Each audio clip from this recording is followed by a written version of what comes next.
Let's bring in Toby Emmanuel. Toby Emmanuel has been missing. He's back now. And what a time for Toby to come when we have issues to talk about. Toby, good to have you join us on the show.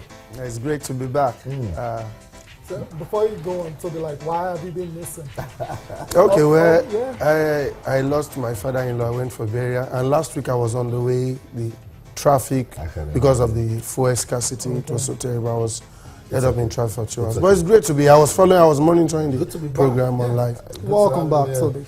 Toby, so much has happened in the time you've not been here. The latest one now, we're back again with the FIFA letters. FIFA letters coming in already. Last week, Friday, the court in just said, look, this and this and that has happened. So this and this and this should be done. And FIFA is already writing. It's so disheartening that we are back to the problem we started by ourselves. I said the problem we started because it's a function of the football stakeholders. We have football stakeholders who don't have the interest of football. They are only fighting for their personal interest. But even in the political climb, okay, let's talk about the PDP and the APC in Nigeria. After they did the election, those who lost in the election were compensated with positions. And that's why you have some people who were nominated for ministers, were put in some committees and were given this thing. But in football, when you lose, they will just shift you out. At the end of the day, they will make it to look like an opposition. If the meeting they had in the first place after the election that Amaju Pinnick-led board wanted to embrace everybody, it should have been give and take. Okay, some committees should be headed by some of the opposition. You carry everybody along.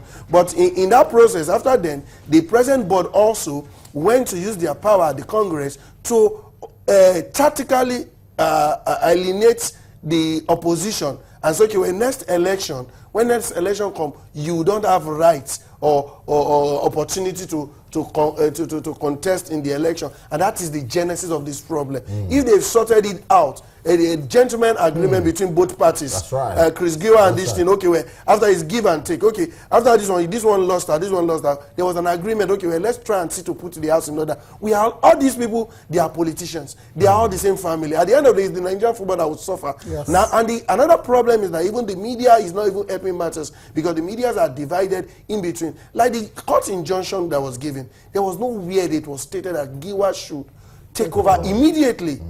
And there's also a right to an appeal. It takes 30 days, like the minister was saying yesterday. But I also fought the minister because the minister kept quiet for so long and he came to just talk. Now, the issue here again, we've come again with the FIFA's ban. We know the abracadabra that is surrounded with FIFA later in Nigeria. Several times people go. Let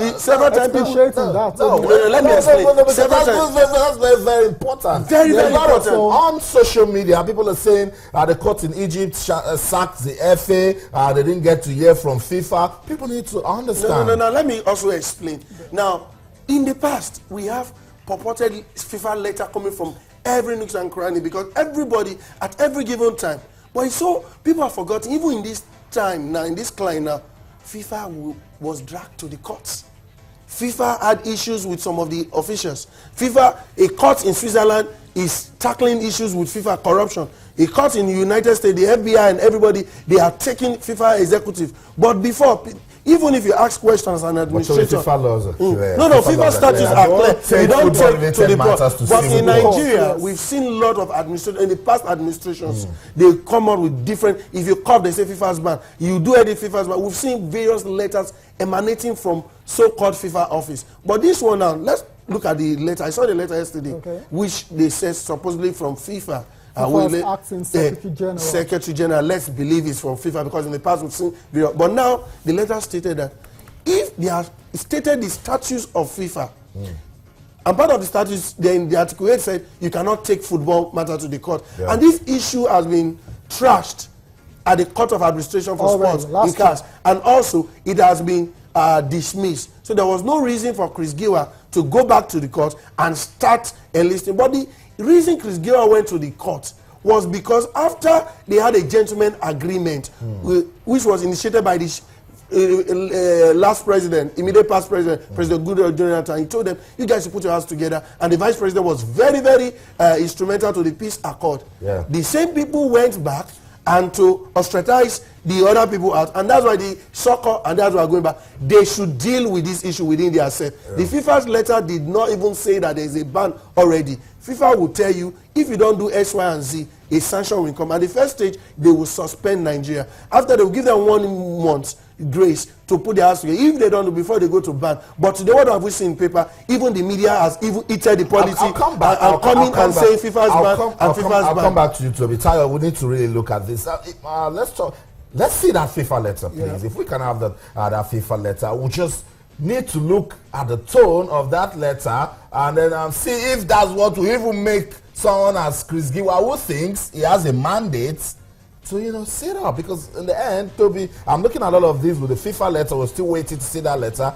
Toby, now look at it. Look, this is the letter from FIFA, dated 11th of April and addressed to the president of the Nigeria Football Federation. That is what FIFA recognizes, the Amaju Pinnick and his board. Now, I'm after that one that says, lastly, we would like to stress that the plaintiff in question already filed an appeal in relation to the same matter with the highest judicial sports authorities, the Court of Arbitration for Sports CAS, and that said appeal was dismissed by CAS on 18th of May 2015. And it says, we thank you for taking note of the above and kindly ask you to keep us informed of any developments. That's the letter from FIFA. Toby, I'm looking at all of these and I'm saying, where would this take us to? Where would this take us to? All of these talks and now FIFA coming to play and the NFF saying today that let me just quickly say, saying no, they're not. No, let me just quickly say, the truth of the matter, Giwa does not have a case. Okay. That is the truth. That's what the paragraph is saying. Now, that is the truth. Okay. Because if you want to take a case, you go to the relevant authorities and try to put, and he went to CAS, which is the highest ruling body of sports. And when he got there, the case was dismissed. Okay. So on that rule, he doesn't have a case. But technically, they now said, okay, well, because Giwa owes the knife and owes the yam. Now coming in, he now had to try to, let me explain. Now, he now tried to look at the loopholes using the Nigerian judiciary system. He came back home. When he saw that he couldn't get good judgment from CAS, he came back home and said, okay, give and take. This guy that have spent money, time and everything, and he's a stakeholder. He owns a club here. Okay, let's see how we'll carry him along. And they had a meeting, a gentleman agreement, and how to put things together. But the opposition, the ruling now, the NFF board decides to go around, use the Congress, and to alienate those people directly from, because the law they did now was to say anybody that doesn't have they don't have S, Y, and Z cannot contest in the forthcoming election. So, and that is where, and Giwa had to run back to court. Now it is the same Giwa they will now be begging and asking, but it's bad for football because the Amaju Pinnick board does not have the interest of football. The Giwa who wants Nigeria to be banned and kill the future of young players does not have the interest of Nigerian football. All the stakeholders need to come put their hands together and let's what we want, because in the end it's looking like it's just a show of power play. That is it. It's a show of power play, and in the end it's Nigerian football that will suffer. Suffers. But a lot of questions yet to be answered. What if the NFF, then the majority that went to Bentley, had just gone to the appeals committee to contest that election at Chida and make sure the right thing is done and end it there? What if we didn't swear an oath of office on an existing oath of office? All of these questions wouldn't have gotten to this stage. A lot of things. We need a lot of rights to rewrite the wrongs that have been done. But in all of this, we just pray the stakeholders, because the major stakeholders are both parties, put their hearts together for the interest of Nigerian football. I give one thing quickly. The Channels football kids competition has produced young players in the 8th edition. Now, there's a young player that scored for MFM. He played 2 seasons ago. He led his school, Lagos State Principal Cup, to victory. The young man, Stephen Ode. Stephen Ode was the captain of a school in Agege. Now, 2 years later, he's playing for MFM.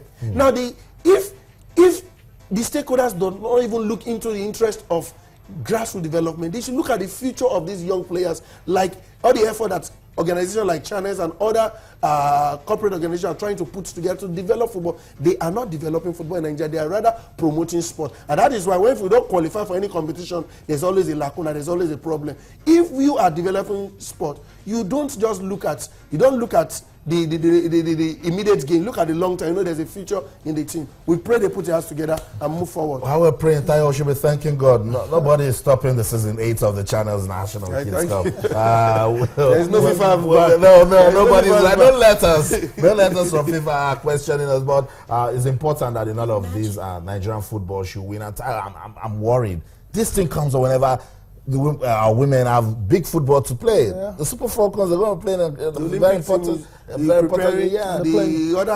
Flying Eagles. Everybody we don't need this distraction. Toby, like you said, I don't know for you.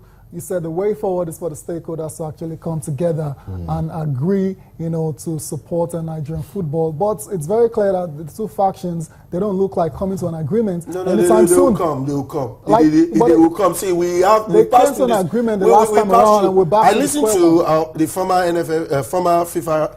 NFF president. No, Amos Adamu. Yeah, he made some good. Useful suggestion. He said the election process should be restructured. There should be a space for even people that lose from the election so that things will be put in right place. Also, he said those people trying to see they want to rule or lead Nigerian football, they must have the interest of Nigerian football. They will call themselves together. They are politicians. It's just that they are not good politicians. They will call themselves together. They will call themselves together and put this house together. Because at the end of the day, if FIFA should Hamas come on Nigeria. Yes. The truth, the NFF even have the power to even ban Chris Giwa team. Yeah. When you ban Chris Giwa's team, his players will be jobless. Also, that's an investment that is going to cost a lot of things, and you need many wrong. Take us to more court cases. And let's just take this message on Twitter, and then we'll just go to the paper and style, because I mean this is just trading. Ekamini Jacobs on Twitter says, "I wouldn't mind if Nigeria is suspended for at least a year. We may learn from it and go back to 2013 when all of this started. We say, well, we might just be banned. The president even said, so if Toby were banned in 2013 after winning in South Africa, we wouldn't have lost anything. Now, excuse me, we were even banned. After we didn't qualify, you remember even the AFCON, after we won the Nations Cup in 2004, we were suspended from, in 1994, we were suspended from 1996 and even 1998, and we came back in 2008. It was a process for us to also put our hearts together and put, it's embarrassing. Dominic Oneya, former NFF president, was saying yesterday, it's a big shame that we are being called to broker peace in some African countries. We are the one getting ourselves into this problem. And the good thing about this problem is that it also gives us an opportunity to know the truth now. We know the national team is not a function, the failure of the national team is not a function of coaches or tactics or others, even though they also play. It's a function of maladministration.